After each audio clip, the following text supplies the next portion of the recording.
Ok. Vamos a ver un ejemplo un poquito más claro por aquí. Bueno, antes de pasar a la aplicación en cuanto a las funciones, existen unos requisitos adicionales que nos dictan cuando una relación nos está representando a una función o no.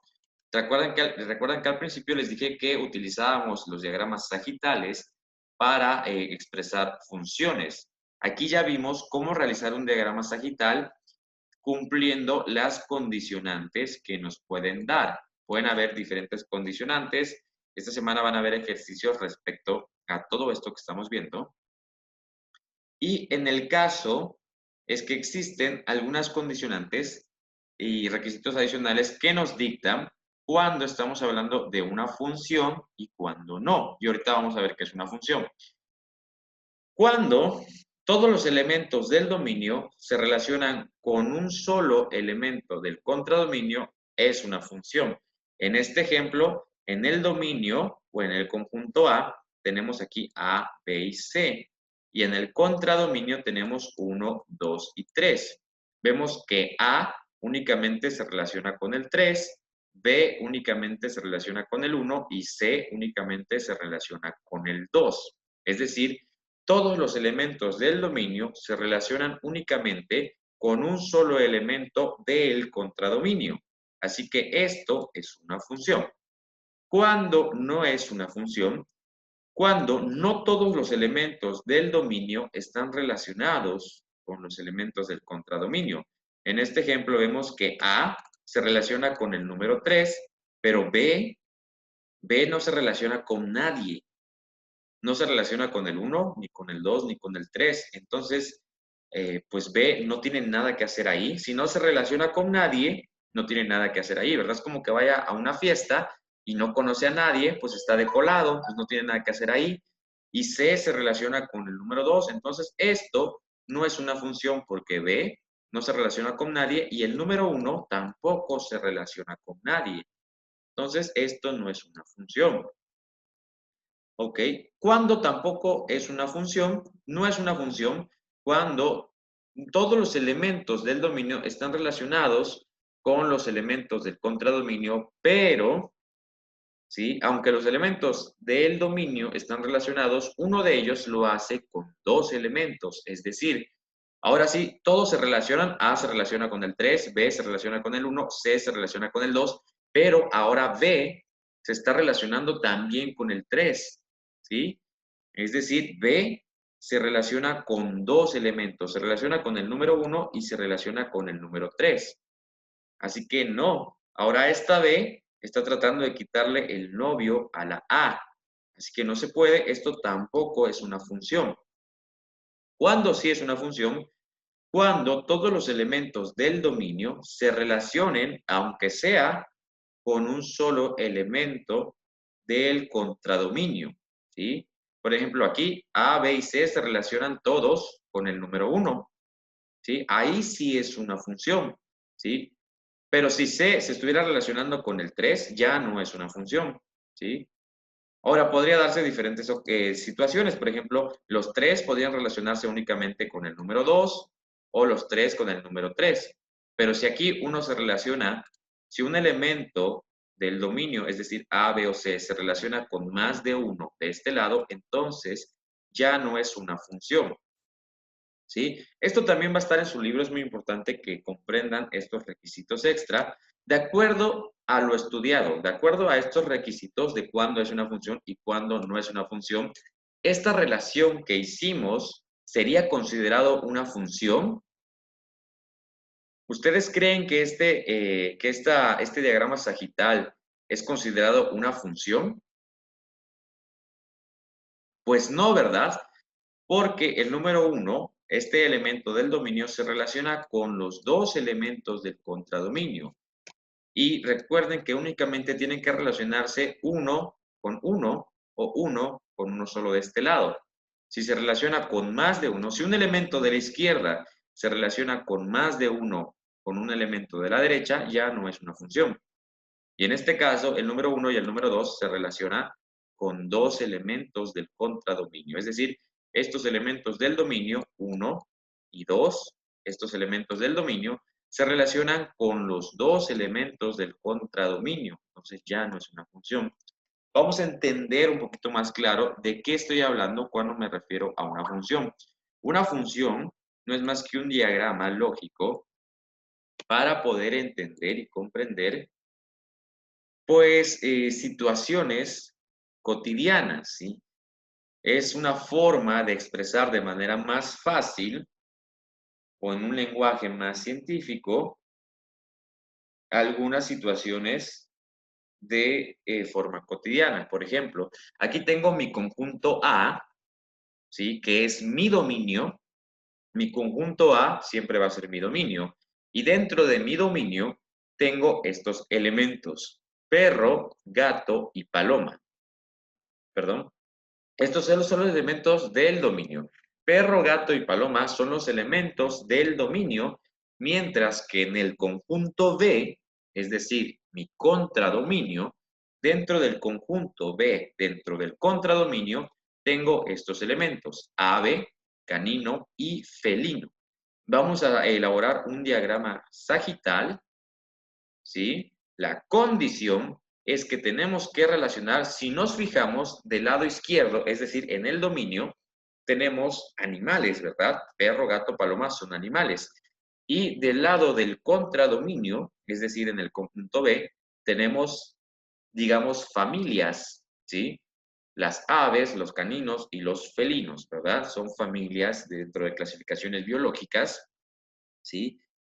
Entonces, la condición es que relacionemos a el animal con su familia, ¿sí? Vamos a encender rapidito los micrófonos, vamos a hacerlo de manera muy dinámica. Valentina, el perro, ¿con quién se relacionaría?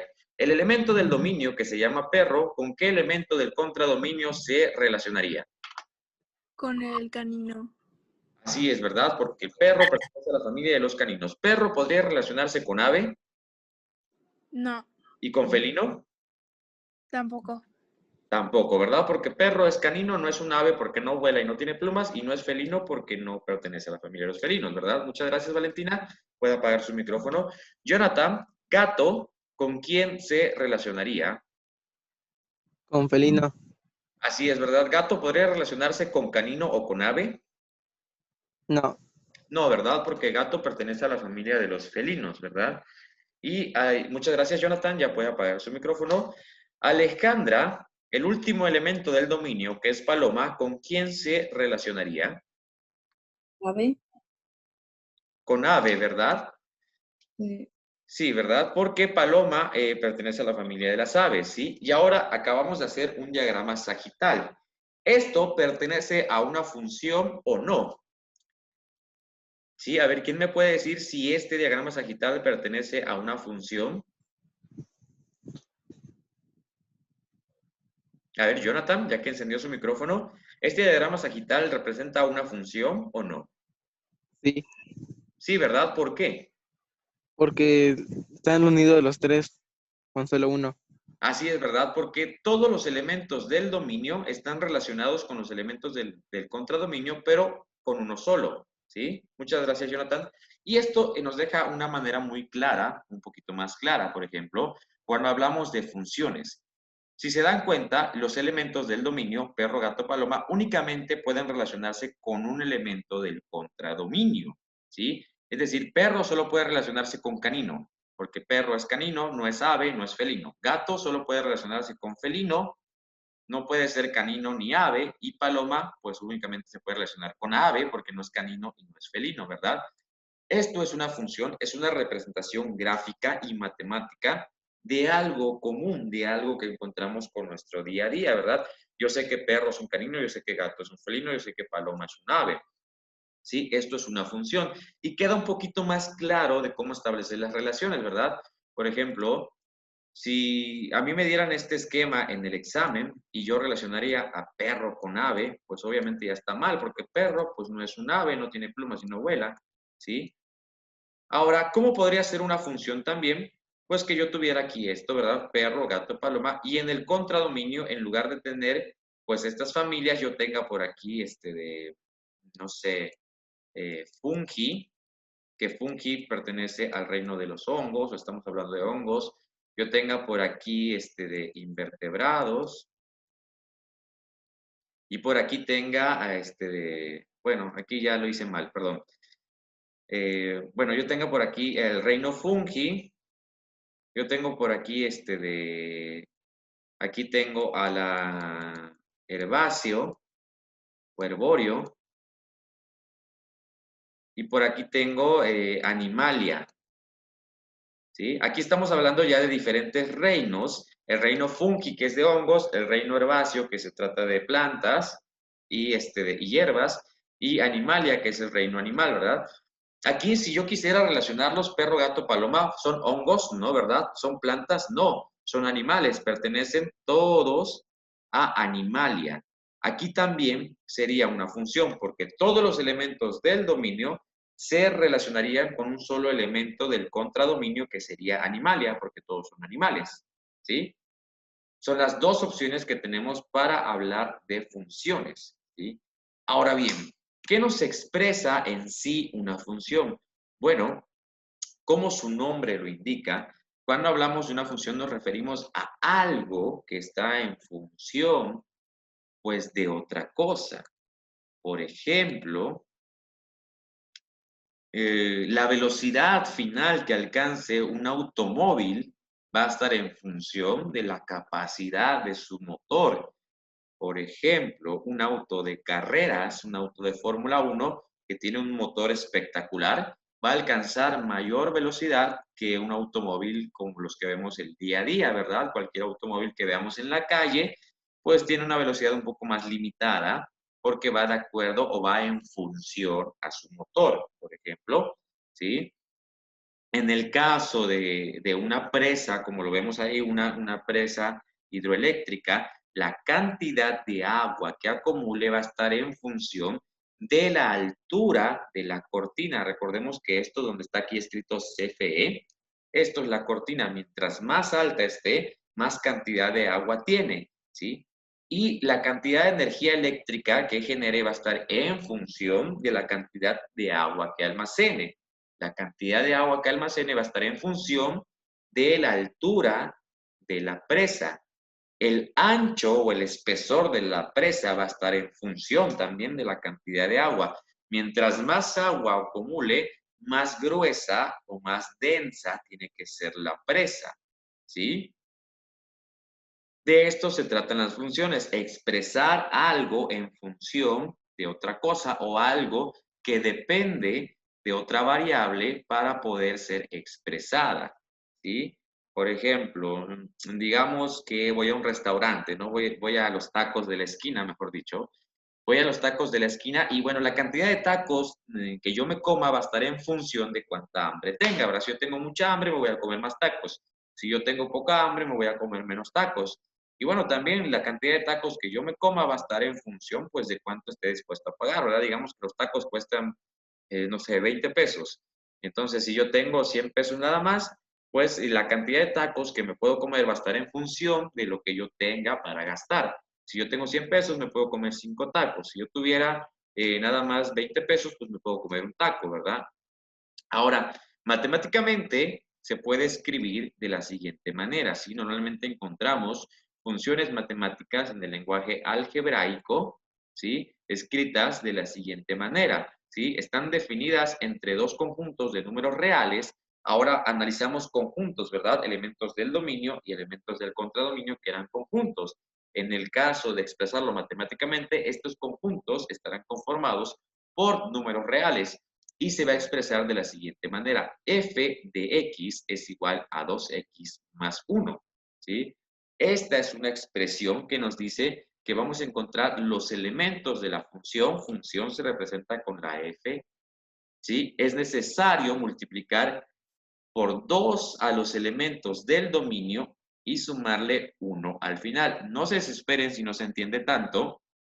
En esta unidad no vamos a ver ese desarrollo matemático, únicamente es que ustedes entiendan cómo y de qué trata cuando hablamos de funciones, ¿sí? Esto que tenemos aquí es una expresión matemática, una expresión algebraica que tal vez más adelante abordemos más a detalle, ¿sí? ¿Cómo se lee esto? F de X o la función de X va a ser igual a 2 veces X más 1, ¿sí? Aquí lo importante es que ustedes comprendan cuando se habla de funciones, como ya vimos los ejemplos, ¿verdad? Algo que está en función de otra variable. Y ahora vamos a entender las propiedades de los fluidos y sus funciones, ¿sí? Como ya vimos, una función es algo que está, pues, dependiendo de otra variable, ¿sí? Ahora bien, las funciones resultan herramientas, pues, muy útiles, a pesar de que ahorita las veamos complicadas, vamos a irlas facilitando poco a poco, ¿sí? Las funciones son muy indispensables para el estudio de sistemas naturales, ¿sí? Como bien les decía, este módulo es bastante bonito y bastante interesante porque todo lo vamos a aterrizar a aplicaciones prácticas, ¿sí? Las funciones permiten establecer la dependencia entre diversas variables, ¿sí? Esta dependencia de la que tanto les hablo, de qué depende y cuánto depende algo para que sea considerado una función y para que sea analizado, ¿sí? Ahora, en el estudio de estas funciones y en los sistemas físicos existen dos variables, que son la densidad y la presión. Ya abordamos el tema de la densidad, hace ratito ya hablamos de densidad, recordemos que densidad nos estamos refiriendo cuando hablamos a nivel molecular qué tan juntas o qué tan separadas se encuentran las moléculas, ¿sí? Mientras más juntas, más denso. Mientras más separadas, menos denso, ¿sí? Pero ahora vamos a ver otro concepto que es la presión, ¿sí? Entonces, estas dos variables son las que vamos a estar analizando, presión y densidad, ¿sí? Ya sabemos que la densidad relaciona a la masa con el volumen de un objeto, es decir, qué tanta masa tiene y cuánto espacio ocupa, ¿sí? La densidad siempre va a ser la misma, ¿sí? La densidad de un material puede ser la misma. Sí, esto es muy importante, mucha atención, sin importar la forma o el tamaño del objeto, ¿sí? ¿A qué se refiere esto? ¿Se acuerdan que hace rato yo les puse la hoja de papel y les dije también de una lámina de acero? Bueno, ya de manera técnica, los ingenieros y los físicos y los científicos han establecido una tabla de densidades para distintos materiales. Por ejemplo, vamos a poner un número cualquiera y un ejemplo cualquiera. Digamos que en esta tabla de aplicaciones prácticas y de manera universal, yo tengo que el acero inoxidable tiene una densidad en escala de 1 a 10. No se mide así, este solo es un ejemplo. En la escala del 1 al 10, la densidad del acero inoxidable es de 9, ¿no? Como ven, casi tiene una densidad bastante fuerte. En la escala del 1 al 10, el acero tiene un 9. Digamos que el aluminio en esa misma escala del 1 al 10 tiene una densidad de 5, ¿sí? Pero una hoja de papel en esa misma escala tiene una densidad de 1, ¿sí? ¿De qué nos habla esto? De que yo pudiera tener un tornillo bastante pequeño, sí, digamos que por aquí no tengo. Bueno, digamos que yo tengo un tornillo de este tamaño. Esto es un borrador, ¿verdad? Pero imaginemos que es un tornillo. Un tornillo de acero inoxidable que mide, pues, aproximadamente unos 5 centímetros, ¿sí? Un tornillo de acero inoxidable que mide 5 centímetros. Y digamos que en otra parte, yo tengo un cilindro de acero inoxidable que mide 2 metros, ¿sí? El tornillo y el cilindro de acero están hechos del mismo material. Ambos son del mismo acero, fueron extraídos de la misma matriz.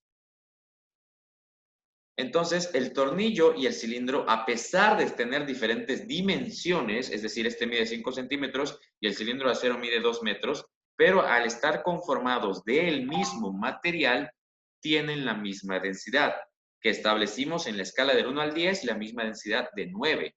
No importa que sea pequeño el tornillo, pero al estar hecho exactamente del mismo material, estamos hablando de la misma densidad. Ojo, que, por ejemplo, si el tornillo tiene un espesor de 2 centímetros, el cilindro de acero de 2 metros tiene que tener ese mismo espesor. Si cambiara de espesor, ya no estamos hablando del mismo material, ¿sí? Digamos que este tornillo tiene un espesor de 2.5 centímetros, el tubo o el cilindro de acero que tengo de 2 metros tendría que tener un espesor también de 2.5 centímetros, porque si no ya no sería el mismo material y su densidad cambiaría, ¿sí? Como pusimos el ejemplo, digamos que yo tengo una hoja, digamos que esta hoja en lugar de ser de papel, bueno, esta es una hoja de papel, ¿verdad? Es una hoja tamaño carta común y corriente. Imaginemos que yo tengo una hoja un poco más grande, quizás de 1 metro por 10 metros, ¿sí? Digamos que es una hoja mucho más grande de 5 metros por 10 metros, perdón, pero es del mismo papel. No importa que la hoja tenga dimensiones más grandes, pero al ser del mismo material, es decir, del mismo papel, aunque sea mucho más grande la hoja en dimensiones, yo tendría el mismo material, la misma densidad de material, perdón, y a la hoja, aunque sea más grande, yo podría atravesarla pues de manera muy fácil, porque es el mismo material. Ahora bien, si la hoja tuviera un grosor diferente, ya no sería el mismo material y ya tendría diferente densidad. ¿Ok? Bueno, vamos a ver de qué se trata cuando hablamos de estos términos, ¿sí? Considerando que la densidad es un parámetro constante, es decir, la densidad va a ser la misma hablando de los mismos materiales que van a relacionar la masa y el volumen, tenemos nuestra primera función, ¿sí? Ahí está nuestra primera función. Es decir, la densidad de un objeto va a estar en función de su masa y su volumen, ¿sí? ¿Qué tan denso es un objeto? Va a depender de la masa y el volumen de ese objeto, ¿sí? Esta es nuestra primera función. Como se dieron cuenta, nos ayuda a explicar y a comprender, pues, fenómenos cotidianos, fenómenos físicos, ¿sí? Ahora bien, las funciones se representan generalmente en forma de ecuaciones. Ahora, de un lenguaje físico de funciones, vamos a traducirlo a un lenguaje matemático, ¿sí? Sí, ya entendimos que la función, en el caso de este ejemplo, la densidad está en función de la masa y el volumen, lo traducimos al lenguaje matemático, a ecuación, y nos quedaría la siguiente fórmula, ¿sí? Masa va a ser igual a densidad por volumen, ¿sí? Es decir, matemáticamente nosotros podemos calcular la masa de un objeto si conocemos su densidad y conocemos su volumen, ¿sí? Ahí esta fórmula que tenemos es la fórmula general para el cálculo de la masa de los objetos. M, que representa masa, va a ser igual a D, que representa densidad, multiplicada por B, que representa volumen, V, ¿sí? Esta es nuestra fórmula general. Masa va a ser igual a densidad por volumen. Para calcular la masa de un objeto tenemos que conocer la densidad y el volumen. Si en su examen les viene algún ejercicio que les pidan calcular masa de un objeto, les tienen que dar la densidad de ese objeto y su volumen. Si no tienen densidad y volumen, no pueden calcular masa, ¿ok? Ahora bien, con esta fórmula general podemos jugar, ir despejando diferentes ecuaciones para adecuar a nuestras necesidades esta fórmula, ¿sí? La fórmula general nos dice que M, masa, va a ser igual a densidad por volumen. Pero ¿qué tal si nosotros conocemos masa y volumen? Pues ahora lo que podemos calcular es la densidad de un objeto, ¿sí? Si queremos calcular la densidad de un objeto, la fórmula es esta. Densidad de algo va a ser igual a masa entre volumen. Ahora ya no estamos multiplicando, estamos dividiendo, ¿verdad? Si bien nos piden en nuestro examen calcular la densidad de un objeto, nos tienen que dar como dato la masa y el volumen, ¿sí? Para poder calcular la densidad de un objeto. Y utilizaríamos esta fórmula. Densidad es igual a masa entre volumen. Pero si lo que queremos conocer es el volumen de un objeto, ahora utilizaríamos esta fórmula. Si se dan cuenta, son las mismas variables, pero están despejadas de diferente manera. Si nosotros queremos conocer el volumen de un objeto, lo que vamos a utilizar es lo siguiente. Volumen, perdón, va a ser igual a masa entre densidad. Si en nuestro examen nos piden calcular volumen de un objeto, nos tienen que dar como dato la masa de ese objeto y la densidad de ese objeto, ¿verdad? Y así es como calcularíamos volumen o densidad o masa. Vayan tomando nota, de todas maneras, estas fórmulas están en su libro, pero no está de más que las apunten de manera directa para que vayan haciendo su formulario. Estas son fórmulas para calcular masa, densidad o volumen, de acuerdo a lo que nos soliciten. Aquí tenemos este ejemplo, este esquema gráfico, tenemos una pipeta de laboratorio, ¿verdad? Que está graduada y nos dice que contiene agua. Aquí esta pipeta contiene 220 centímetros cúbicos de agua, ¿sí? Y tenemos esta piedra de una forma, en forma de cubo, y nos dicen que vale X. Esta piedra tiene un valor de X, ¿sí? ¿Cómo podemos conocer la masa o la densidad de esta piedra por medio de esta pipeta? Bueno, esta pipeta está graduada. Nosotros aquí vemos que el agua llega hasta la marca de 220 centímetros cúbicos. Nosotros, al sumergir esta piedra con una densidad y una masa X, la sumergimos en el agua y ahora el agua sube hasta los 270 centímetros cúbicos. La pregunta es, ¿cuál es la masa de esta piedra? Muy sencillo, ¿verdad? ¿Cuánto le falta a 220 para llegar a 270? Le faltan 50. Es decir, que esta piedra tiene un valor de 50. Acá hay algo bastante, creo que lo vamos a ver más adelante, vemos principio de Arquímedes, pero esto, bueno, una historia rapidita, bastante interesante. El principio de Arquímedes, ¿cómo Arquímedes descubrió su principio? ¿Sí? Resulta que en la Edad Antigua existía un rey muy rico y en ese reino vivía Arquímedes. Este rey tenía a un herrero entre su gabinete, ¿verdad? Tenía a un herrero al cual le encarga hacer una espada forjada en oro puro. Pero el rey, bueno, el herrero forja la espada y se la lleva al rey. Pero el rey sospecha del herrero, sospecha que el herrero no utilizó todo el oro puro para forjar la espada, sino que hizo una espada de otro material mucho más barato y la bañó en oro, ¿sí? Ahora bien, con la tecnología de la época era muy difícil comprender si esa espada estaba hecha completamente de oro, ¿sí? La única opción era volver a fundirla y ver ahí si los materiales respondían de alguna manera, pero era algo complicado de analizar. ¿Cómo descubrir si esa espada estaba hecha completamente de oro o solo estaba bañada en oro? Bueno, el rey acude a este físico bastante reconocido, a este pensador, Arquímedes, a este matemático, para que le diga si la espada está hecha en oro o no. Entonces, Arquímedes se pone a pensar durante mucho tiempo y obtiene la respuesta. Lo que hace él es pesar la masa constante y el volumen atómico de estos metales. Él pesa el volumen del oro y, por decir algo, ¿no? Digamos que el oro tiene un volumen atómico, un peso atómico de 10, ¿sí? Y compara diferentes metales, por ejemplo, el hierro, y se da cuenta que el hierro tiene un volumen atómico o un valor atómico, mejor dicho, de 2, ¿sí?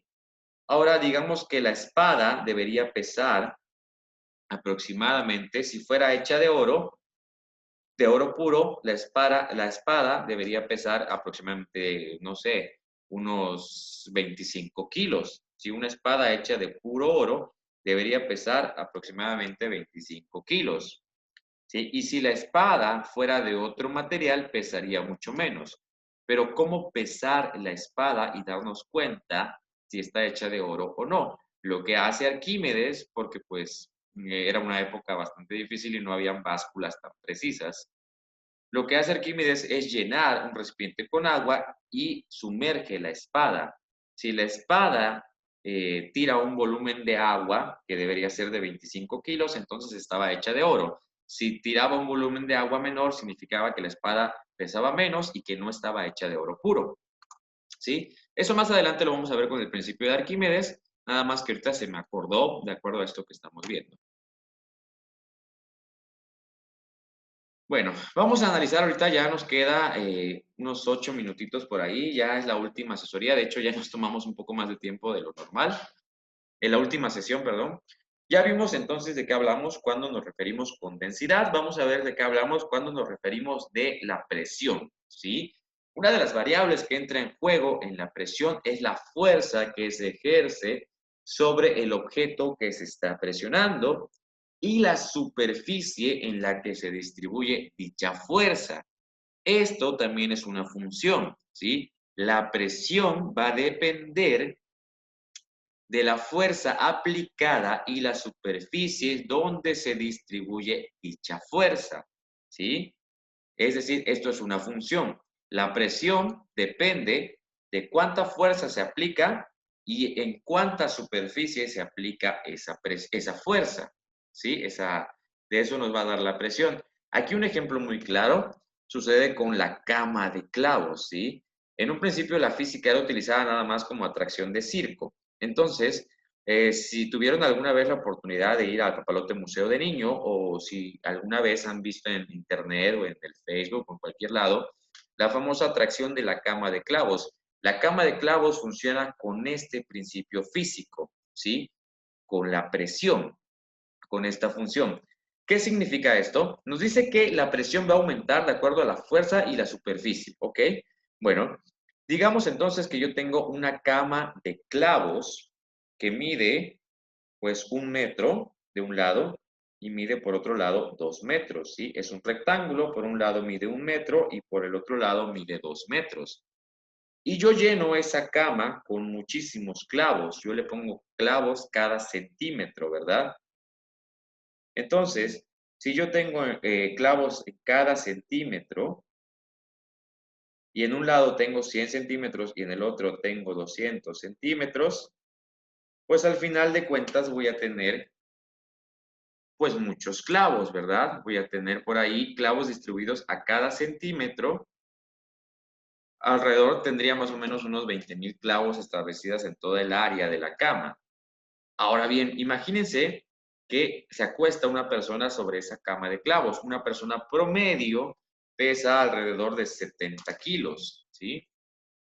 ¿Ustedes creen que esos clavos lastimarían a la persona? No, ¿verdad? Porque el peso de esa persona se va a dividir entre todos los clavos. Imaginemos que la persona ocupa toda la superficie, entonces dividimos 70 kilos entre la cantidad de clavos que tenemos por ahí, que son, a ver, son 20,000 clavos. Entonces 70 entre 20,000. Estamos hablando de que aproximadamente cada clavo estaría aportando una presión de 0,0035 kilogramos, es decir, una presión bastante baja que no alcanzaría a romper la piel, ¿sí? Porque son muchos clavos en los cuales distribuir todo el peso. Pero, ¿qué pasaría si yo tuviera únicamente 2 clavos y yo me acuesto sobre esos 2 clavos? ¿Qué pasaría? Que todo mi peso, digamos, de una persona promedio, los 70 kilos, se dividirían entre esos 2 clavos, ¿sí? Ahora bien, esos 2 clavos estarían ejerciendo una presión de 35 kilos cada uno, lo que es suficiente para perforarme la piel. Es por eso que las camas de clavos funcionan así. Mientras más clavos tengas, cada clavo va a estar sometido a una menor cantidad de presión y no te hará daño, pero mientras menos clavos tengas, pues cada clavo va a estar sometido a más presión y te va a hacer más daño, ¿sí? Es un ejemplo muy claro de cómo funciona, pues, una cama de clavos. Por eso en todos los trucos que ustedes vean de cama de clavos, van a ver camas repletas de clavos, ¿sí? Muchísimos clavos, porque así la presión se distribuye entre más clavos y va a ser menor. Pero si solo tuvieran una cama con 1 o 2 clavos, sería fatal. Entonces, traducimos esta función de la presión. Recuerden que la presión depende entonces de la fuerza que se aplique. En este caso, la fuerza era el peso de una persona, es decir, 70 kilogramos, y la superficie en la que se distribuye la fuerza. Esto lo traducimos a un lenguaje matemático y nos da esta fórmula. F, que representa a la presión se representa con la letra F, perdón, va a ser igual a la fuerza. Perdón. La letra F representa a la fuerza, la letra P representa a la presión y la letra A representa el área. Entonces, la fuerza aplicada va a ser igual a la presión por el área, ¿sí? La fórmula general de la presión es esta que tenemos aquí, que nos dice que presión va a ser igual a fuerza dividida entre área, ¿sí? Esta es la fórmula que vamos a tener que utilizar cuando querramos calcular presión. En el ejemplo que pusimos, por ejemplo, P va a ser igual a fuerza. Fuerza eran 70 kilogramos, que es el peso de una persona promedio, entre el área, que aproximadamente pues eran 2 metros cuadrados, ¿verdad? Entonces divido 70 entre 2. Perdón, aquí un error muy grave. Recordemos entonces que en este caso, como estamos trabajando en la cama de clavos, yo lo puse con centímetros porque cada clavo iba a estar aproximadamente a 1 centímetro.